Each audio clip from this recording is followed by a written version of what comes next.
I'm acting in jail. And this young man, whether he knows or not,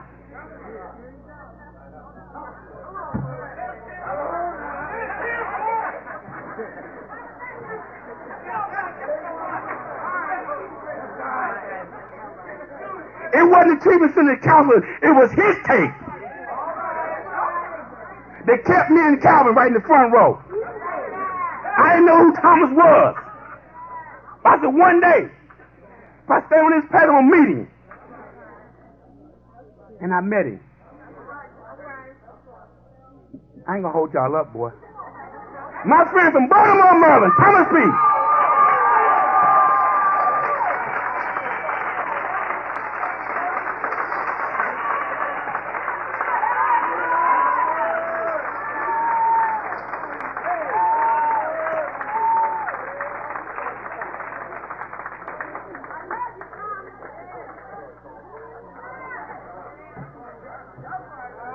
I'm an act named Thomas.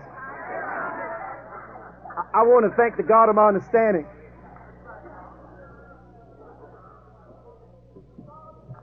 for being here. When I say here, it's not just in Dayton, Ohio. When I say here, I'm defining the space that I'm in, right here. And I say that, and I was sharing with the brothers at the table and James and them that, throughout the last 6 months, I've had opportunities to watch myself in the mirror cry. And I remember the things that this fellowship have taught me, that if you stand on the principle, no matter what, keep putting one foot in front of the other. No matter how you feel, no matter how you think, the same dirty thing that was in front of you will one day be behind you. Just keep putting one foot in front of the other. Now, I'm coming from a space that, I've doubting my worth, struggling to establish self-esteem. Now, I'm not looking at all the physical evidence that God is putting around me. I'm looking at the internal battle that goes on inside me. I had a brother, I said it, that brother said, Vernon, where's he here somewhere? He said, I'm gonna be here, I'm gonna hear your message, because ain't no message like the first step, no matter what, don't use. Right? Right? And I said, yeah, you're right. But stand on the first step. It says a second admission must be made. When I was tired of my own ways, I begin to change. First step. First step is a step that has nothing to do with beauty. It has something to do with admission, being where I'm at right now. Talking about some of the life stresses that I've experienced since I last been with you. I've had this experience that God has made a decision to come get my daddy. Some folks say you lost your daddy. I didn't lose my dad. I know exactly where he's at.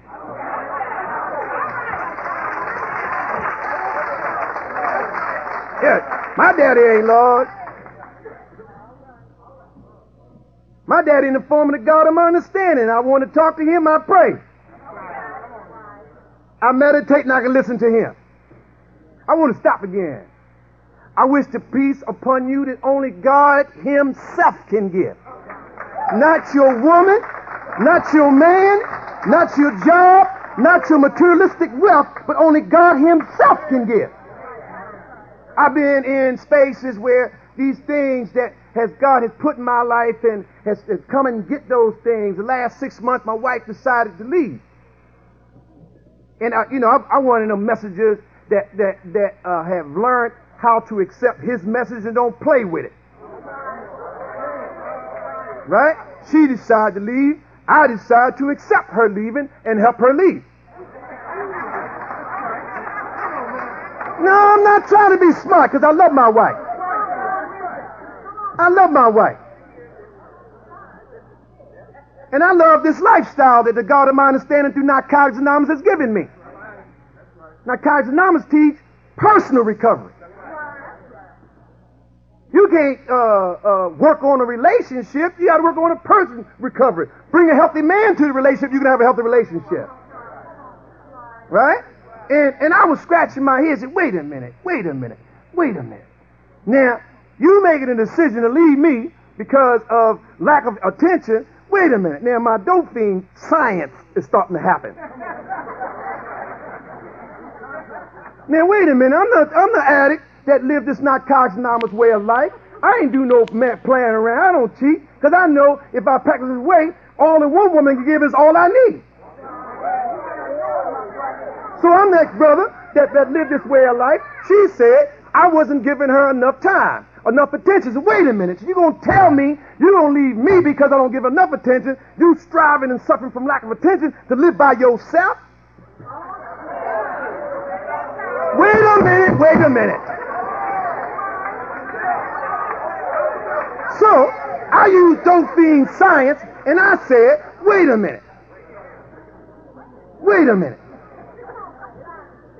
I begin to understand what y'all taught me. It ain't what you running from, it's what you running to. So I said, I'm going to have to stand on this one, Lord. Hey, I'll tell you something. There's a time in my life, it was a period that I've challenged. I went through death of my brother, my grandma, my daddy, loss of personal friends. But I'm going to tell you something. 6 months ago, I didn't think I was going to make it because I started doubting myself again. Oh, man, I'm not talking about giving up something you like, something that you don't wear no more, or something that's casual. I'm talking about giving up something that you truly love. I could never, ever imagine being without her. I said, Lord, have mercy. Look, if you ever been there, I'm telling you, I got to share my, I can talk about a whole lot of things, but y'all know y'all know who I am. This is a chapter of my life. I come to bring it to you. This is my message. I got to bring what just happened to me. If he didn't want me to bring this message, then he would not allow me to go through this message. I'd be still in it. So look, I said, what? Wait a minute. I said, wow, this thing hurt.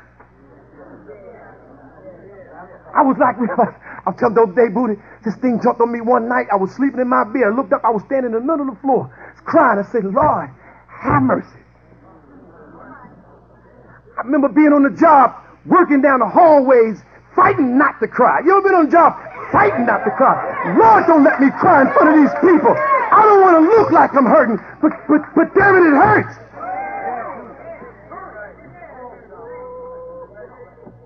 I got to bring my message. I didn't have no feelings of getting high. I was very fearful that I was going to lose my mind. People that had gathered around me started scattering and running from me because they didn't understand, or they was all part of a parade that wasn't real in the beginning. It's good to be with me when it's all fine and everybody waving as he walked past. But as I hit my knees and cried, everybody started scattering.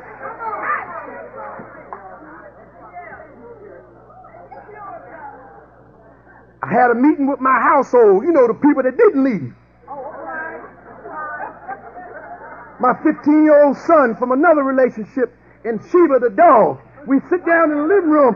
My son was right there with me. He said, Daddy, you're going to be all right, because I couldn't stop crying. I'm not talking about the kind of pain that you can mask. Talking about the kind of pain that you gotta roll with. Oh, you got to feel the pain and know that the only relief from the pain is going to be from the God of your understanding. I rolled with the pain. I said, son, you got to stick in with your daddy right now. I may not be fully functional right now, but you got to stick in with me because you're all that I got. Let me explain the situation. I'm talking about a state where I had just enough energy. I developed this comfort zone. That's when I knew I was in trouble. I had enough energy to go to work and straight back home. No detours. I couldn't stop to the cleaners, Couldn't stop getting no food. I just had enough energy to go to work and come back home and shut the door. I made it. Lord have mercy, I made it. Some days I get home and take my coat off and fall right on the floor and make prayer. Oh, Lord, thank you. I want to say this all from deep down in my soul. I wasn't afraid of losing my life. My soul was being threatened. I said, thank you. Came to Dayton, Ohio. I told Michelle I had my messages. I believed that I was sitting right near the God of my understanding because I felt his comfort and seen his signs day after day after day. Don't give up, boy, because I still got you. It's quite unfortunate that she left, but you still gonna benefit from me. Early in recovery, they used to teach about before you know your relationship, get a relationship with the God of your understanding. If your relationship you have with people fail, you'll still have him. Oh, and I remember doing certain things, and I got back. You know, some people say they can't deal with certain people. When you're hurting right, you'll seek those people out. Strange thing that God worked through, he'll put your answer in the very person you don't want to deal with. There's other things I've learned from a foreign translation of problem is opportunity. Whenever I think there's a problem, God said there's an opportunity. There was an opportunity to get back with my old sponsor, Mutik Mulazine. Had to go back to him. My sponsor I had, he was trying to sponsor the relationship. So you guys sponsoring men, sponsor the men. Don't try to sponsor the relationship. You ain't got no business talking to his wife. I want to say that. I'm not saying it from a level of anger. I'm bringing some clarity in on sponsorship. You sponsor the man, leave this woman alone. So my own sponsor tried to sponsor a relationship, so he was listening to my wife instead of listening to my own cries. So when the pain got deep enough, I went back to my own sponsor that all he talked about was God. 3 months went by, nobody came. My own sponsor didn't come and see me. I called Mutik Mulazine that same morning. Opened the door, he said, I'm here. Here's a man I haven't talked to in 2 years. He said, I'm here. And I was beginning to talk about the relationship with my wife. He said, we don't want to talk about your wife right now. With 15 years, you should be out of the accusing people placing things for your condition. 15 years, you should be able to recognize there's a spiritual warfare going on the inside. God has not and will not ever give another human being to make you cry. You ain't got to worry about your life. It's your soul's at stake right now. So I said, what are we going to do? We got to take our inventory. I said, I'm ready for another inventory. He said, but this inventory is going to be a little different than what you did before with me. And I was explaining to James how he explained it to me. Of course, I'm old dope fiend. Going to a warehouse, what the materialistic big stuff is I see is the inventory.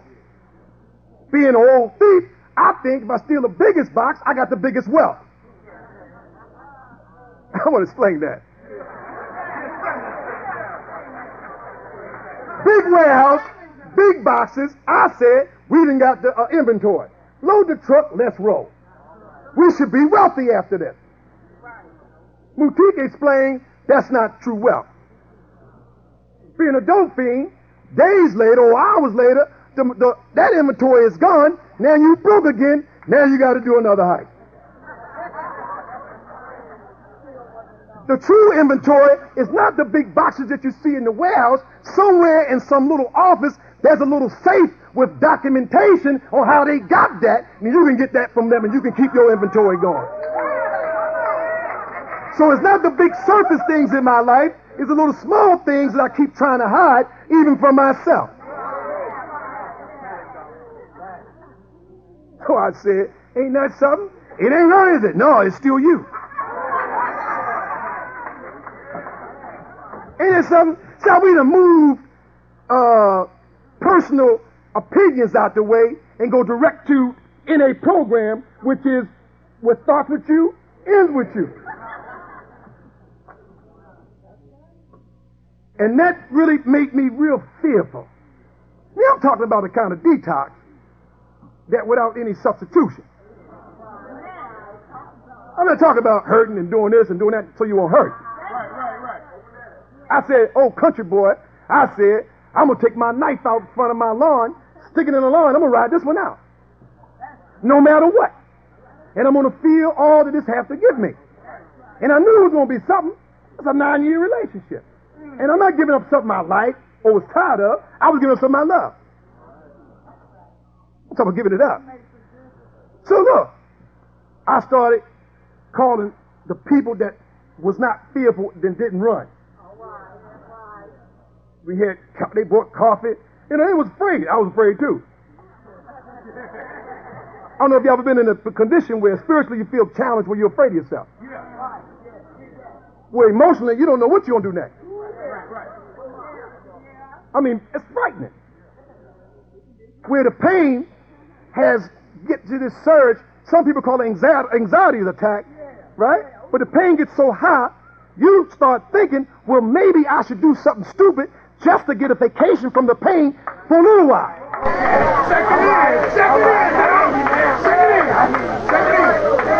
And I know after it's over, I'm going to have to come back to the pain.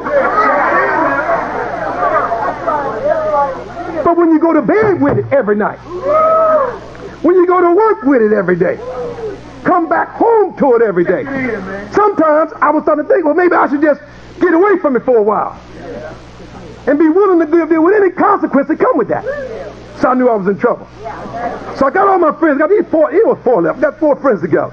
And I said, normally I call my friends from out of town, Kenny Ali, Usman, Earl, and Ron, them guys normally come and call, but I couldn't do that, primarily because I got these homes that now I got to take care of by myself, and I can't do the long distance thing. Somebody do this local. So I said, I told him, I said, I got to do this local. You've got to help me, right? Look, I need people to be able to call any time of the day or any time of the night when I need to. If this your shift, I don't call you, you got to call me. It ain't hit yet, but I know it will. It ain't hit yet because if you ever been through that, the first initial level is anger. Anger charges you up. And in our textbook, it talks about the destructive force. It'll charge you up. It'll give you this fake make-believe support. And you feel like you are all right with it, and it's war. Right? But being through this before, I know that's only a temporary sense of energy, sense of juice. Because this thing, our disease is so destructive, it'll get you charged up over anger without no prognosis. It switches up with compassion.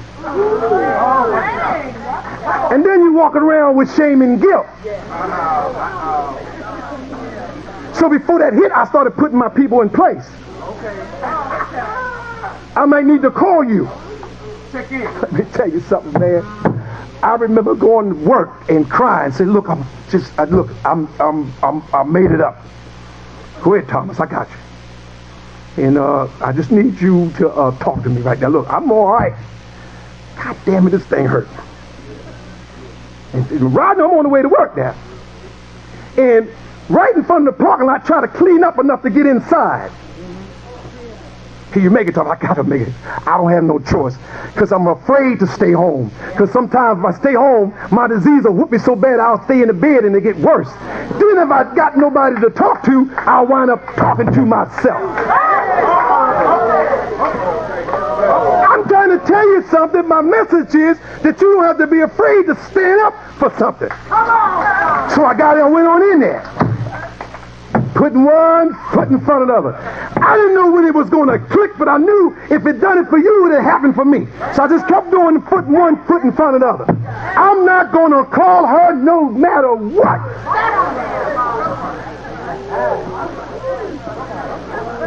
My mama come and see me during the Thanksgiving. This is just before the holidays, y'all.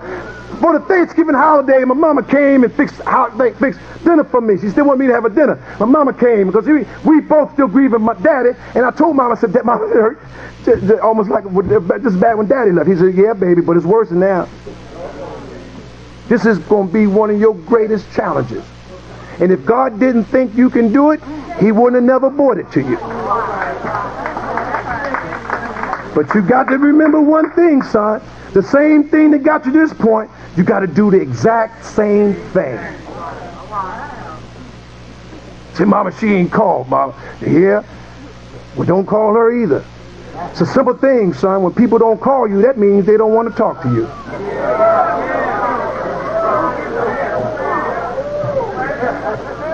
Simple message. So I got juice. I'm getting juice from mama now.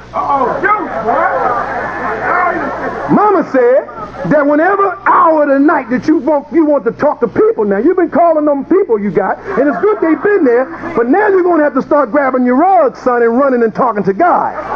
Because the more you talk about your issues, the more you have to relive it, and you'll keep snatching off the scab you'll never heal.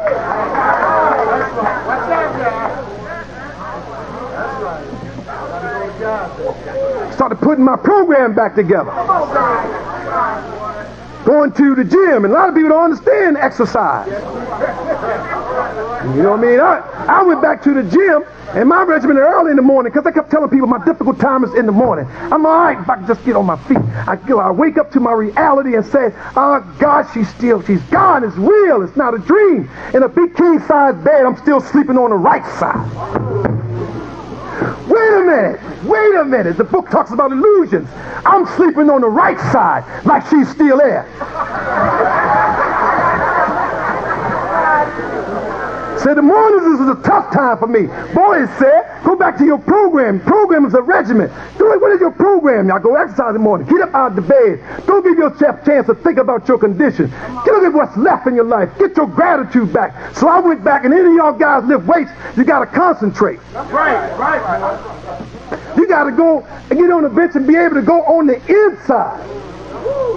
My first approach, I couldn't do it. I'd sit on the bench and I started thinking and I started crying. And people that didn't even know me walked past and said, you're going to be all right, man. That's right. Now, I got a little exercise room in my house, but that's not good enough, because when you're feeling like that, you got to be around people. Right. Sometimes you won't be able to laugh, but I can feel the juice off of your laughter. Right. There's no excitement like borrowing somebody else's excitement. Now, I begin to get back in my regiment. Huh? Everything's starting to come back in place again. Man, I went from 180 back up to 195. I was approaching 200, and people saying you look good, and they didn't understand it was a reflection from my inside, because I was starting to get self-esteem and self-worth back. When you can look in the mirror and see yourself and not crying, you know it's getting better. My obsessions was starting to be fleeting. It wasn't all day anymore. It was hour here, hour here. And I got to the point where I could sometimes shake it off. And I was starting to feel a little bit better at myself. I said, look, my mama, I gotta tell you this. Look, I'm not, this not a religious dogma. My mama from the South. My mama understand about anonymity and all that stuff. My mama, I take my mama, I would take her, and it's funny, if you ever worried about hurting over somebody that you love, that don't want to love you, love the people that love you, and it'll grow over their hatred. Wait a minute, let me talk. I gotta tell you this. Look, I had to stop focusing on people that didn't want to be with me and focus on people that want to be with me. So I started taking my mama out, who lost my daddy died. We took my mama out. We were hanging out, and every night I'd take my mama home. Old Southern woman, really into her, the God of her understanding, but she don't see it around me because she's about anonymity, and she said that you don't have to. So I bring her home, and she walk across the threshold. Remember, y'all Southern people might understand when she say, thank you. Look, I started reflecting back on the nights I couldn't sleep. I started reflecting back on the nights I couldn't eat. I started looking at the days I used to fight from crying on the job, and now I'm smiling with mama, and when she said, thank you. Wait a minute. If you ever been in the hole and can't see the light, when somebody started expressing the light to you and she said, thank you, I said, thank you too. Lord, have stressors that came in my life, I felt them holding me down. But at one point, I knew that the Spirit from the God of my understanding that narcotics now would get me. You can stand on me 5, 6 at a time, but you can't hold me down from the inside. My sponsor came and see me, said, "You are a champion." Anybody that be in this program and go through the 12 steps of Narcotics Anonymous, see the seasons change. If you've been here and watched the seasons change, that means that you have went through some painful personal experiences. That makes you a champion. What is a champion? Champion is somebody that plays hurt. Strap me up. Just help me. I get up in the morning and I make roll call. God, open my eyes. Just put me on my feet. Strap me up. I got to get back in the game. No matter what I feel or what I think, strap me up. I got to get back in the game. Michael Jordan's greatest game, he was so sick they helped him on the court. Helped him up because he was a champion. Let no small punk-time thing hold you down when the God of your understanding is constantly lifting you up. Open your eyes. You're a champion.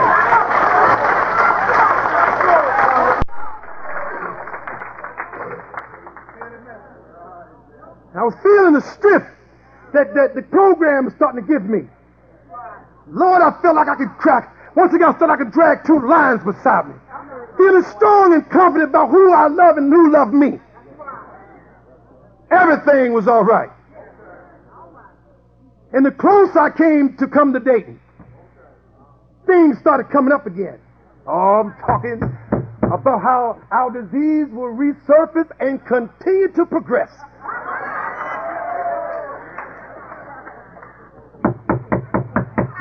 Who is it? It's me.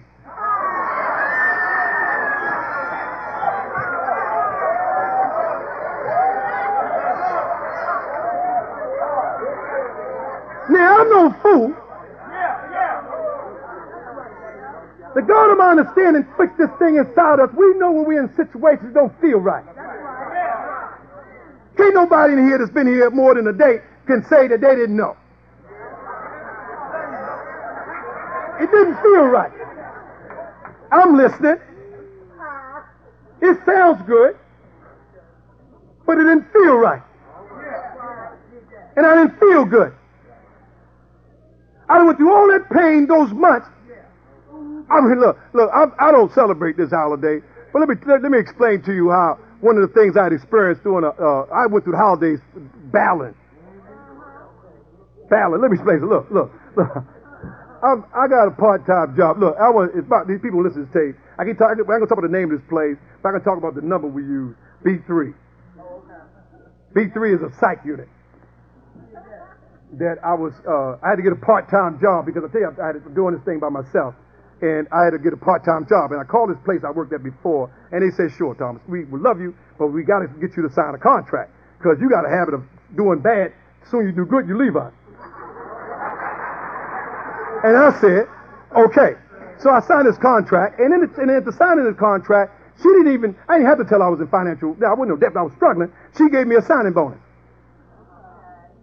I'm just telling you how God works. If you know when you're doing the right thing, when you know you're doing God's thing, it fits so perfect, you can't even imagine without it.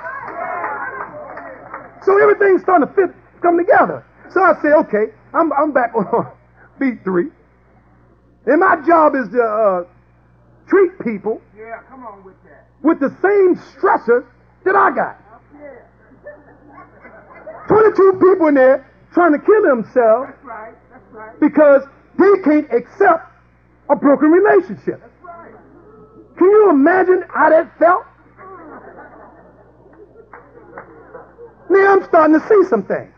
Now I'm on record, I'm a staff, but actually I was a patient slash staff.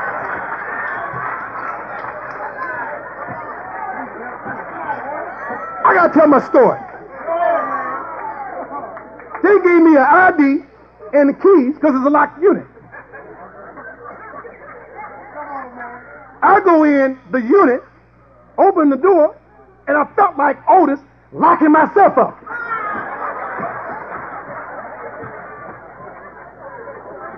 And here come these holidays in the middle of this pain. And you know, holidays got a way of bringing you back to reminiscing things that you can't have to make you feel even worse about your situation. Here it comes. Jack the routine on and open fire. Oh, you know.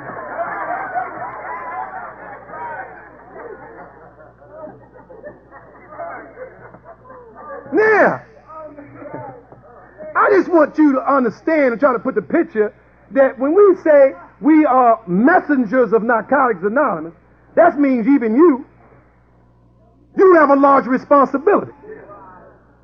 You have to live through uncomfortable situations and go on in spite of, and not be punk enough to come up here and say about it. So I'm fighting all this inside. So I was giving this group one day, and I was talking about finding the gains in what you think is a loss. No matter what, you feeling that you're losing, you got to keep looking at it until you find the gain. One of the gains out of that situation is that because of that situation, I'm here with you today. Maybe I'd have been too busy, Michelle, if I hadn't have went through that. Michelle said, it ain't that you so much we need you in Dayton. We feel you need us in Dayton. So James told her to tell me that. And this is true. So in that loss, there's some gains. So I was telling him, said that in your loss, you got to find something. I was going through this thing, and one of the patients said, after the group, they was clapping, one of the patients says, wait a minute, that shit was too real.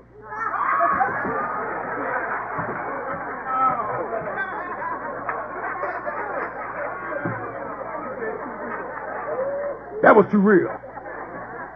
That ain't one of them textbook, college-taught groups you just gave. You in pain, too.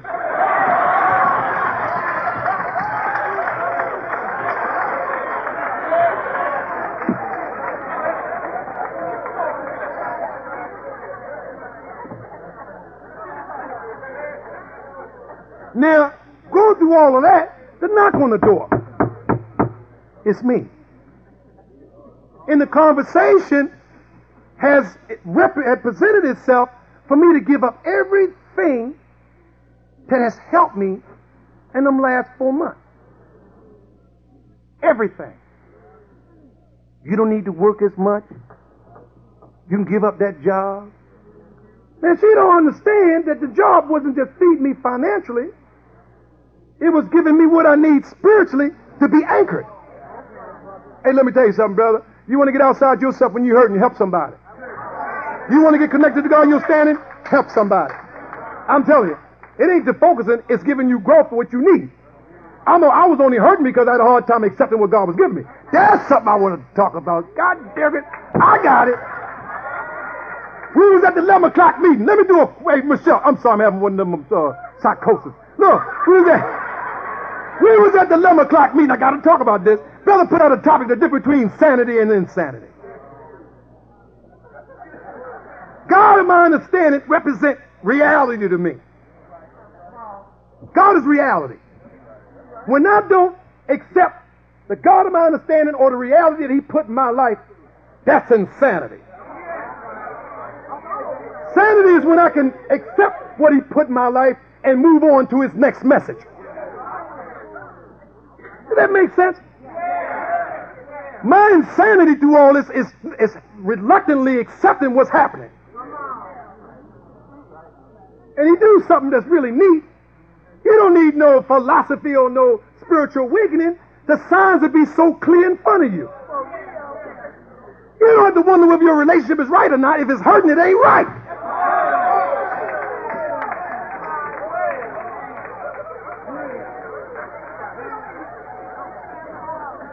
I'm trying to do the right thing. My religion requires me to do the best I can. Keep trying, keep trying. Well, why in the hell it hurts then? I done stripped myself all the way down to nothing. I'm beginning to be a person I don't even like any damn more.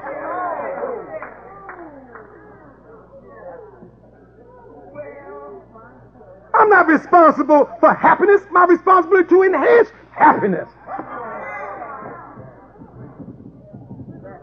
I'm trying to tell you something. I couldn't understand it. I left it, and it left me, and I tried to get back, and the hurt came back. Man, the hurt. I'm talking the hurt that's way deep down inside, where it hurts so much that it feels like it's starting to hurt your heart too. I pulled on the side of the road one time. I said, "Oh Lord, I think this is a big one this time. Please, if I get it, if you let me out of this one, I'm not going to touch it again."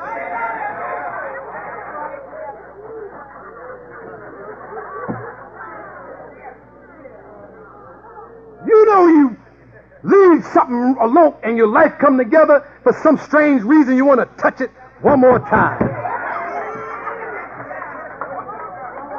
3-4 months, my life had got back together. I started going to market for myself, coming in the house with bags falling down, my son and the dog running through the house, tearing up stuff, making fun. Everybody was happy. Even Riz, the goddamn fish, was happy. Everybody happy. Everybody doing good. I'm paying off bills. All of a sudden, I'm saving money because I'm focused and happy. Something inside said, "Boy, leave it alone. Don't touch that. It's too soon. If you touch it, damn it, you're going to cry. You're going to cry. It's going to make you cry again." And I just want to listen. I just want to listen to what you say. First step says that once I get my life together, I can manage drugs. It don't mean that I'm a drug dealer, or no, it's a scenario that only a dope fiend can understand. Once you broke up, you can't be friends. You can't go back to the stressor right away and form a certain sort of relationship and not disrupt the pain again. The second admission must be made. And I thought about it, and I felt bad, and I couldn't sleep anymore, and I couldn't eat anymore, and days would pass, and I said, "Lord, have mercy." And I came to the decision that something that's so right hurts so much. I don't understand that. And then I came to the conclusion that I remember, I took a meditation thing. Let me talk about meditation. It means that you need to reflect back. I reflected back on the last 3-4 months, and I reflected the pain I went through and all the process and how I got better. Now I'm back to the beginning of when she left. How did I get here? Because I'm touching it again. I told her, I said, look, I want to tell you because I have to tell you. At this point, I have no intention on any reconciliation in our relationship because the reason you left hasn't been processed and ain't a lot of change going to happen. And all I know that if it hurts so bad, I want the best for both of us. My father died and I was struggling with my father's death. My mama said, the God of our understanding makes decisions for everybody involved. You hurting over the death because you're feeding off your self-centeredness. It's talking about your loss. What daddy's left you. Your daddy no longer with you. But how about your daddy and everybody else involved? It was the best for everybody involved. You can't leave this earth, do nothing on this earth unless you have his permission. God gave permission for him to leave because it was the best for everybody involved. So I said that if that's true,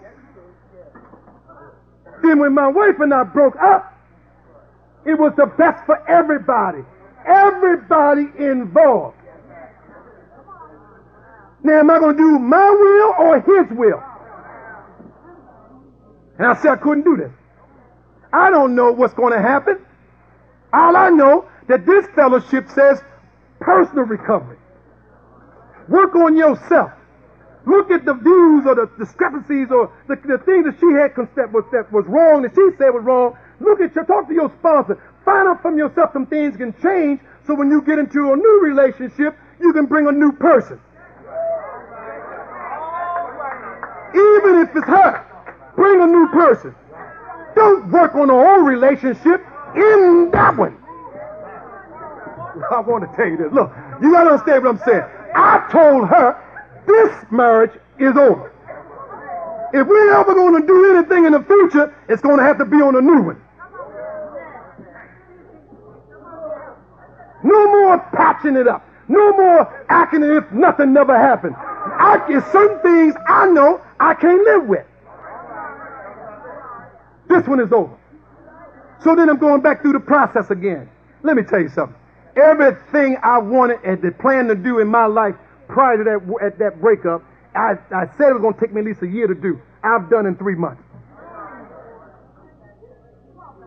I was on a job and I was talking about paying the insurance and all this stuff, and the boss came and says, "If you want to transfer that money to that other investment company, or you want to get it and do it and invest it yourself." I said, "What money?" I didn't know about no money. Well, it seems 9 years ago we had some money. I pulled out and left some in there, and through the 9 years it done grew. And I said, "Well, sure as hell I got hardship. How soon can I get that money?"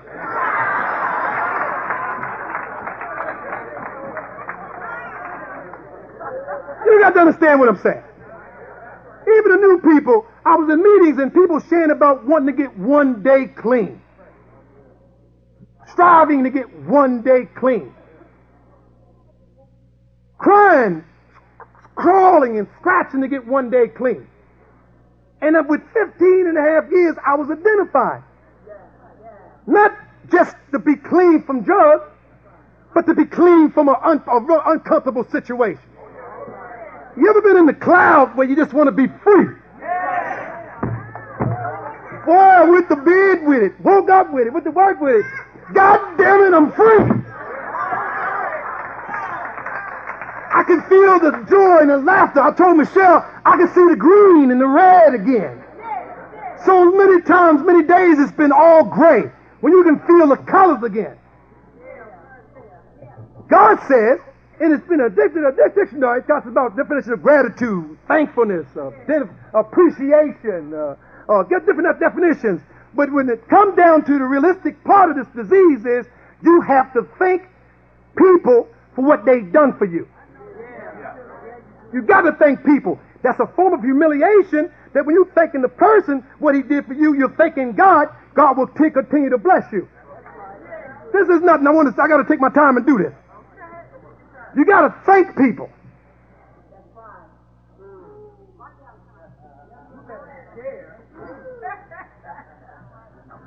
Here's a guy, now a sponsor named Richard. He died from cancer. He's living with cancer. I'm tapped in my mouth. He's been on a pump for a long, long time, and people started diagnosing him, and he's both been dead a long time, and he's a strong-spirited person, and still hanging in there, calling me every day, saying, "How you doing, sponsor? Look, I just want you to know that I love you. Take it easy with life. Life is like dope sometimes. You got to take it easy. You'll go out on it."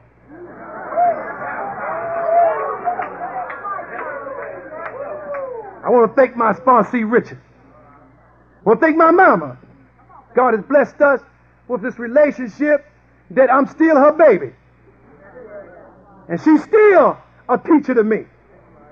My mama said that when God makes his decision, it'd be crazy to do anything other than what he's shown you in front. You don't have to ever be nobody but yourself. And if you do yourself, you will be just fine for him. 12-step and how it works with why says that when I put my spiritual development, my primary focus, everything. Wait a minute. It says everything. I'm trying to tell you something for a dope fiend. It's good news. When you put the spiritual development, your primary focus, don't think about nothing but him. Everything. You will not be unemployed that long. You'll find out that the true employer is God himself. You won't be lonely at night. You'll sleep in the middle of the bed and feel the comfort of his love. I'm telling you, my father used to say that he see what a few know. Everything will work out naturally. That's what the book said. Naturally. Naturally is a substance that's got something to do with directly to God. We can't create naturally. Natural stuff don't come from man. That's what they call manufactured. Natural is things that come straight from him. So when we say everything will work out naturally the way it was meant to all along. All along. Somewhere in the vineyard there's a new wife waiting for me. I can feel it, I can see it. Only reason why I'm not with her, I haven't finished developing myself. God will separate you from what you think is real to show you what's real. I'll tell you, you ever see somebody running through the house with a rug, running to pray? I would share with you that when God put people in your life, your responsibility is to appreciate his gift.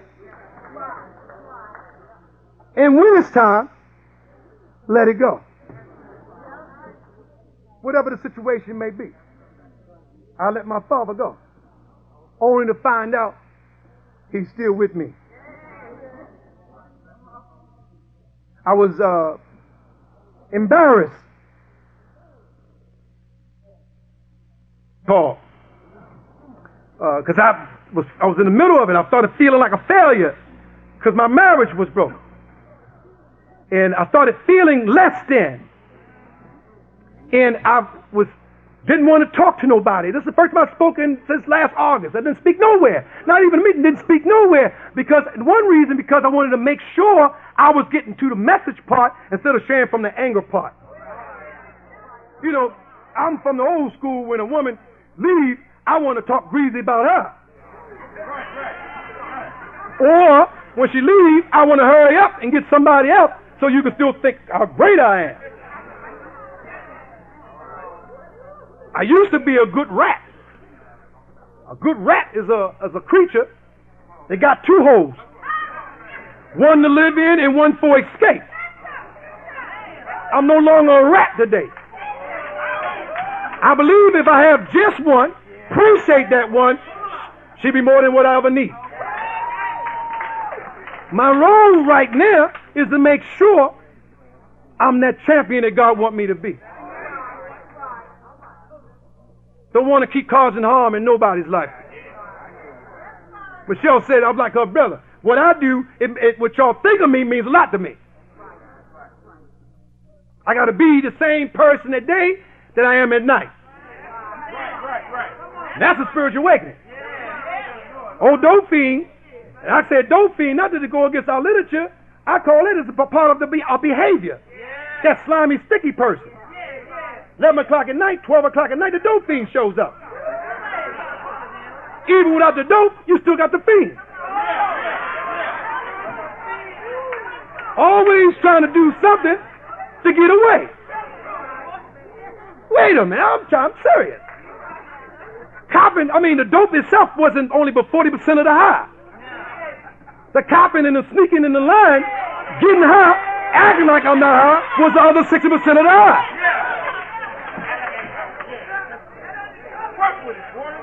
Having secret relationships and acting like I'm not is part of the high. Sooner or later, that stuff will get old and I'll go back to the real high. Be in a meeting smiling, acting like I don't know who she is.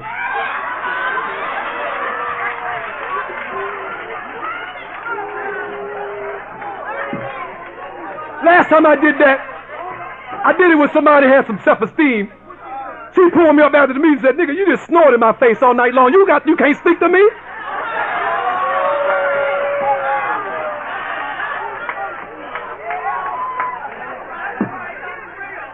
Whenever you want to change, humiliation help you with the change. So I don't do that no more. Not so much I don't want to sell people short, I don't want to sell myself short. But I was telling the brother, about this song. You know, y'all know my song, Calling My Love, about a soft tone. And the song always connected me to a time where an old relationship existed that no longer existed that caused me pain. So whenever I feel in a slope, I sing, Calling My Love. Calling my love, you can always stay in this. Push me right back to where it happened. So the guy, I started feeling better. The guy brought me a gift. I don't know if he was trying to be smart. I was telling the brother, you got to be careful of the barrels of bad news. Be careful of the barrel. In European days, they killed the barrel of bad news. Why would somebody that love you bring you some stuff that's going to hurt you? People was bringing me. I had one person that cut his head off. Ain't nobody doing this. Anyway, I started playing the soft tones again because I was feeling better. I was starting to understand and appreciate the lyrics without going through some emotional drama. Y'all ever listen to an old song and take you back to a time? You know what I'm talking about, right? So anyway, I would listen to this song, and the lyrics got to be so clear. Song about silly Willie. Dancing all alone. Nobody's going to bother Silly Billy so long as he's dancing all alone. You got to understand that. Imagine being in a party, everybody dancing, and somebody dancing all alone.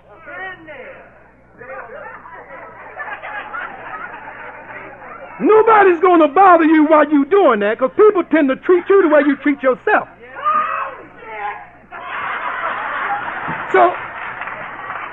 So long as you want to dance by yourself, people are going to let you dance by yourself. And if you continue to dance by yourself, you will think nobody want to dance with you anyway. Stranger thing about this disease, when a situation happens and hurt, it'll make you think it's always going to be like this. It ain't never going to change. You're always going to hurt. Nobody's ever going to like you again. Everything you do ain't going to be right. You ain't nothing. You ain't never going to be nothing. You feel that until somebody. Literature says, I will have faith in someone that believe in me and want to help me. Told you about the parade. You can walk around with 15, 16 people, and then like in a parade, they're just going to wave as they walk past. But somewhere you will have faith in someone. What do you say? And get a better perspective of my life. No, I'm trying to tell you something. You ever been there? You be with crowds of people, and you still feel like Silly Billy dancing all alone. I want to tell you, wait a minute. People used to look at me and they used to think that it was crazy to cry in front of people. I said, I refuse to be like you and be around people and keep crying on the inside. I ain't never been through nothing in this fellowship. I found my little brother dead. Watched my grandma die. My uncle died in my arms, and my daddy died looking at me. And my wife, I came home to a truck. It wasn't planned. Came home to a truck with a goddamn ramp. That's what kind of pain I've been through. And I stood up on 15 years. I'm still here.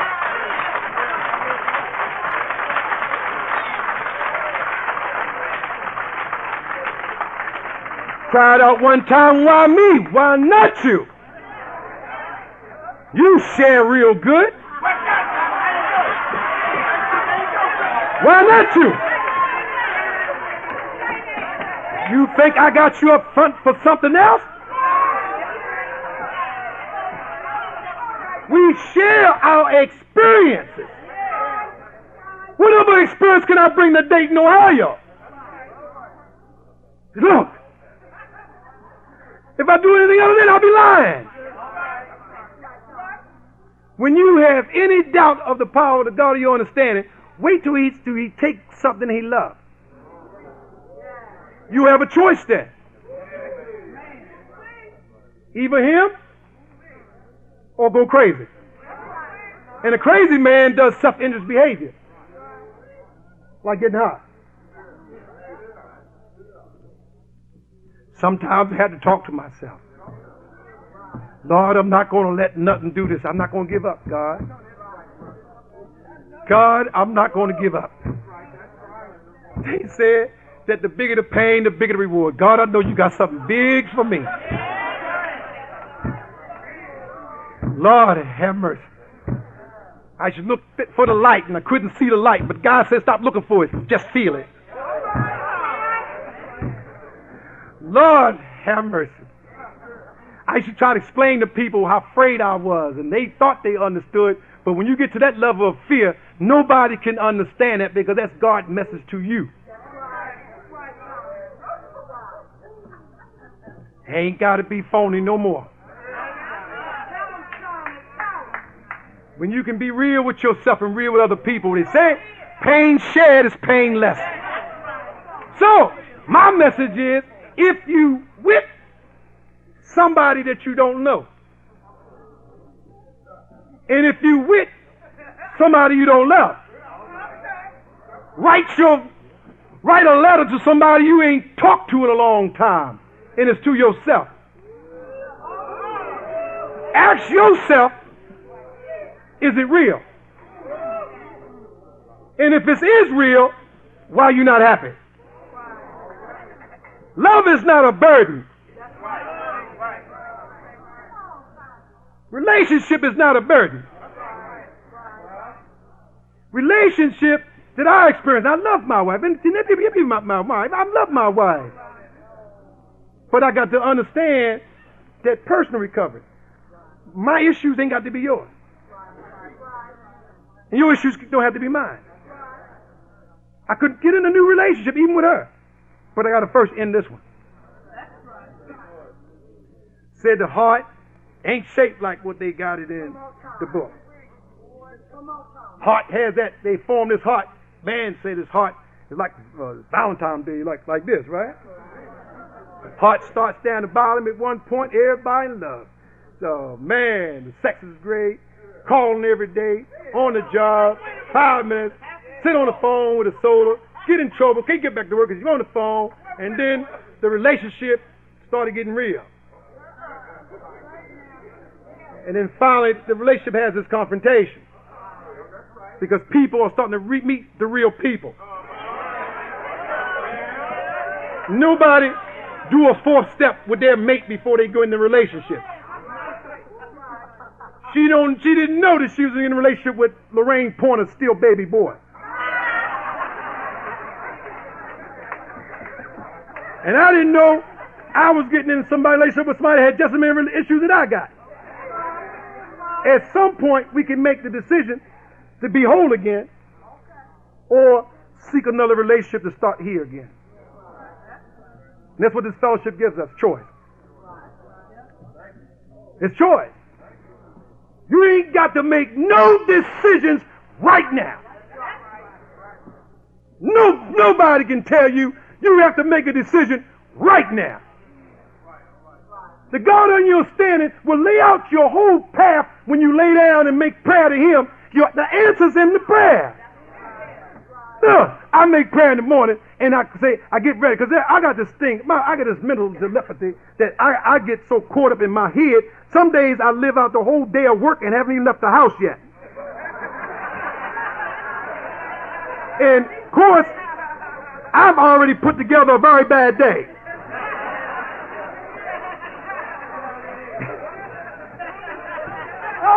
Wait a minute, where Michelle's sponsor? I gotta share. This is something like a multiple personality disorder person. There's 3 people in my life. There's a person that's concerned how you see me.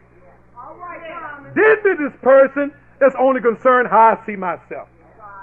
But then the real person that y'all introduced me to is the person that only God Himself is concerned with. Right? So when I wake up, I'm rambling with these people. Guess what? I have multiple wardrobes to dress them.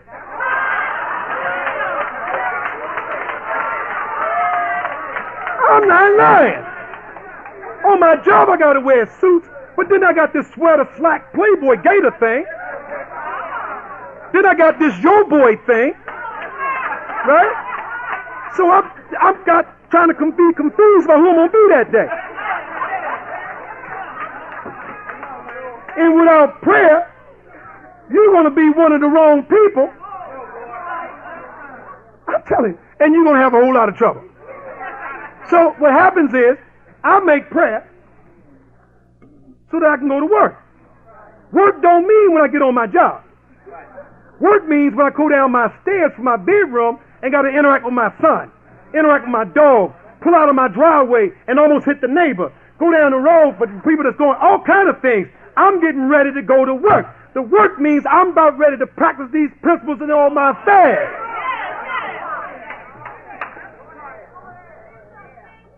Wait a minute, it says it now. I'm not lying with J.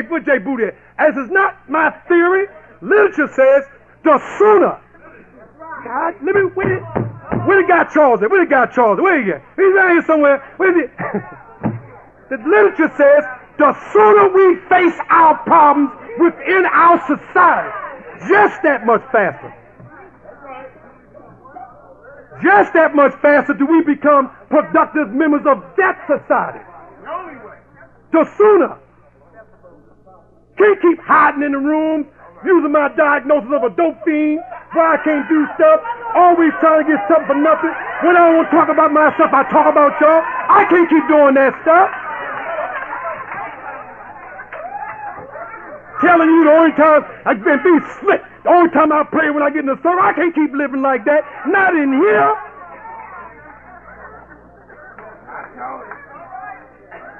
I got to stop stealing. I got to stop lying. I got to be the same man at night that I say I am during the day. So when the storm comes, I can rock with the waves. If you ain't living right, you ain't going to make it. No sponsor's going to help you on that drive in the storm. He can stay with you all night long. As soon as he leaves, you're done. I hear James talking about, look, when you get to that point around 12 o'clock, all this ain't gonna work no way. You already done set yourself up. We said call before you fall.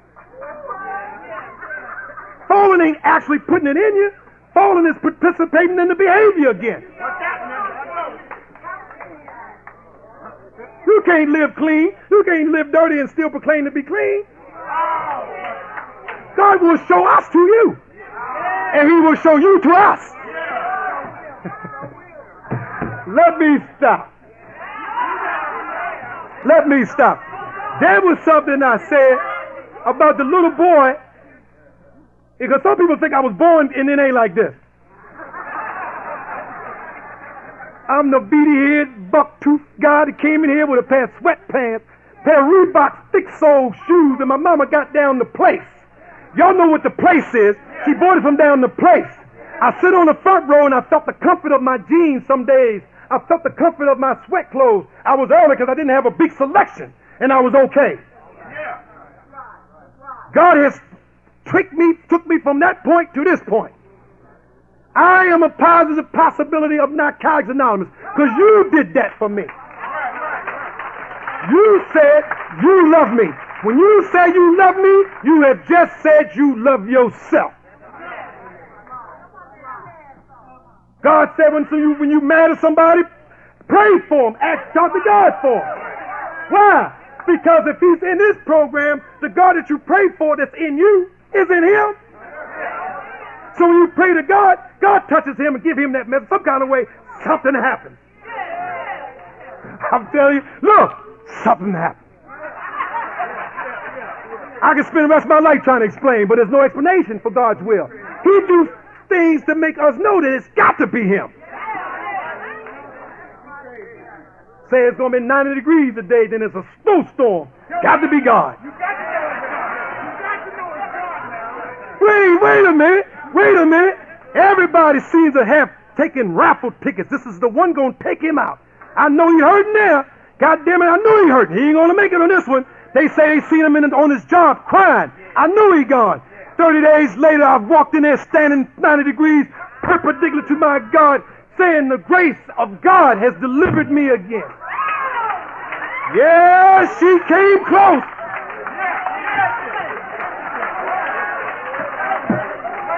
Yeah, they came close. They came close. Y'all helped a little bit. Nothing more greater than God himself. Whatever power that has taken control of your life, even though it feels like it's always going to be like that, ain't nothing greater than the God of our understanding. I didn't say my God of my understanding. Because you got to come here to understand what I mean, the God of our understanding. Be here feeling bad and staying between the opening prayer and the closing prayer, something happens. You can say whatever name you wanted to say, but in Narcotics Anonymous, it talks about the God of our understanding. It says that we have gone to experienced members, hurting, asking, what was it like for you? Telling you, ain't nothing like the God of our understanding. He will make us whole even when we know we have. I felt myself standing like this one time, afraid to stand up because I knew people was going to talk about me. I stood up anyway, because I'm a champion. And I'm you. I'm you. I'm no different than you. My experiences is to come and tell you, so when you have if you have your turn, you won't be punked out. If Thomas gone through that from a 9-year marriage with a woman that I knew he loved, he's still here, I can do it too. I learned how to cope instead of cop.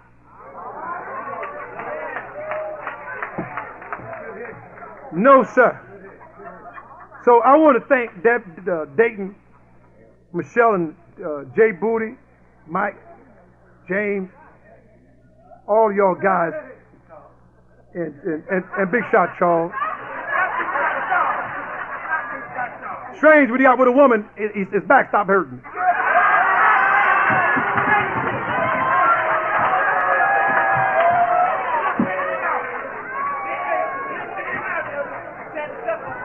Yeah, he did. Messing with me. If you know just how much you mean to me. And I'm not saying this in a personal manner. I'm saying what you represent means to me. I would not have made it had it not been for the people in Narcotics Anonymous. There was times I had to use your God. Your excitement. Your motivation is what kept me here. I almost didn't make it. 15 years I thought about giving up. And the one thing that I held on to, you said, we will love you until you learn to love yourself. You said that. No matter what. We loved you in the beginning with the sweatpants and the thick Reebok tennis with nothing. And yet you had everything. So I'm going to close with the medallion. Many people said that God, you put God first. In many denominations of religion, yes, you do. But then they knew that we couldn't. We couldn't. So in the beginning of the book, if you look at with the symbol, it says, self is first. I got to explain my interpretation of that. And my interpretation is based on my experience. I have a strong religion. When I was hurting, it's hard to connect with a religion for relief. Not that it's not a sure vehicle, but sometimes it ain't fast enough to get you where you need to be. So all I had was myself. Even my sponsor, he's an imam. He's a religious person. But he knew he had to come and give me what he needed for me to latch on to till I get to that space where I can do for myself. So all I had was myself. Like a new person in fellowship, he don't have anything. We don't want you to have nothing. Just come in here, sit down. All we want is you. Somewhere they say you bring your behind, your mind will follow. All you got is you. So all we got is self. Self. What is this next thing? Say service, ain't it? Yeah. Service. Service. I think it's service. Service is what is it? Service. Because being here and doing nothing. You can't be here and do nothing. You will never build esteem or self-worth doing nothing. You have to get involved. Get the chairs. Get the coffee. Do something. Let people know that you're here. You got to put people, places, and things in between your last obsession. Got to tell you, you got to put people, places, and things in between your last obsession, because if you don't, it's coming back.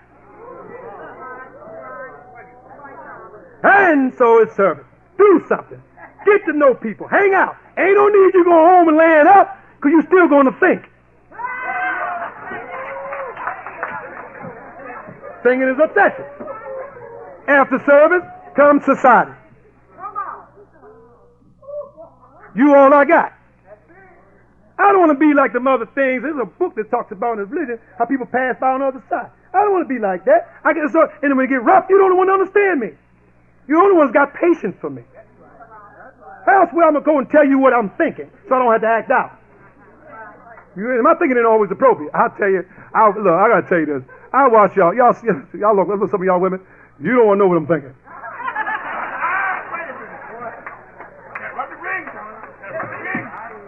James, you don't want to know what I'm thinking.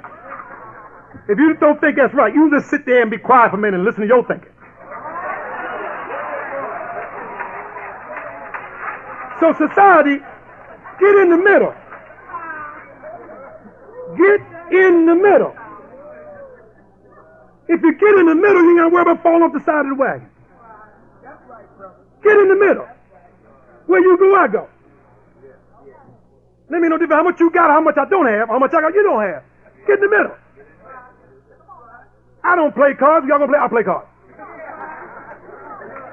I don't want to hear him. He said I hear him because I don't want to hear nothing about hearing him. I want to stay. And when you get through that, somewhere you start building relationships with people. Start being caring for somebody else's pain. Somebody else cry, you identify and you cry yourself. Something happening on the inside, the warmth is representing something that's starting to grow again that we try to kill with drugs. And I believe it's the God of my understanding expressing himself again through people. So then you get to the God part. Even then, something strange happened. I began to realize that he was always there. Even in the beginning, when I thought it was just me, it was him too. All along. All along. The kids say, and I was talking about this, I was thinking, I see all these, there's a lot of breasts right here. A lot of breasts. Kids start crying for mama. They don't cry for God, they cry for mama. A newcomer, I'm a kid. Not just in the drug newcomer, but in the situation hurt, I'm a newcomer. I cry for nurturing. The baby cry for mama. When it gets through that and the maturity comes, he thank God for mama. So, I thank God for you. I thank God for you. I thank God for you. Had it not been for you, there would be no me. I'm telling you. Only thing we got to learn is to have more compassion to one another. You got to learn that. And if you listen to my experience, I've been all over the country, but everybody get a day. And the very person that you harm might be the only one that'll help you. God has a sense of humor. He does. Because you hear somebody sharing about an experience a painful experience that you went through, that's the same person you got a resentment with. But when the right pain hits you, you'll call them. You'll call them. And God has a way of making us see that we need each other. So we come into the 11th step, and it says taking the final mask off. Some people go to different religions because we get so caught up in talking about each other, we forget about talking about God. So then we talk about people that go to religion. But if you stop talking about people and start talking about the God you understand, and they'll stay. I don't think there's no deliverance like we can deliver, being that we lived on the other side and came back, that we can't give, that people in other organizations give. But we get so caught up in our environment that we stop talking about the God of our understanding that gives us what we got inside. So many of us get what we get here, move on to other places because we have lost the compassion for each other. I know, I'm saying it from level of experience. So I was telling the brother, ain't nothing like narcotics and all. Ain't nothing. You can do whatever you need to do, and we'll still forgive you. Ain't nothing that bad that you can't come and share with us, and we can't identify. Might not get here on the same vehicle, but our destination is the same. So I want to share with this group that it's been a rough ride, very humiliating to come and tell you the truth. But that's what makes me me. They said I don't want to be like Silly Billy. Having this secret, trying to be this person with this mask to represent this posture and this phony image, again, showing people, dressing up my outside to make you think I'm all right, but inside I'm still dancing all alone. Songs say, Silly Billy, dancing all alone.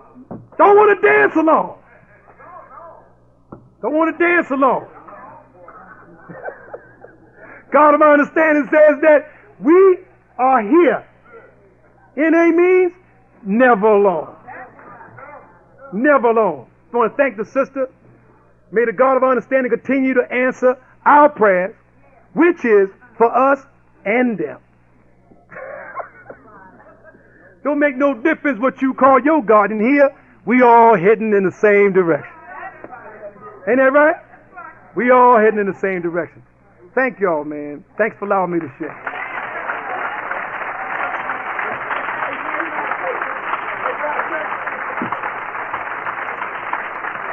Hey, Tommy,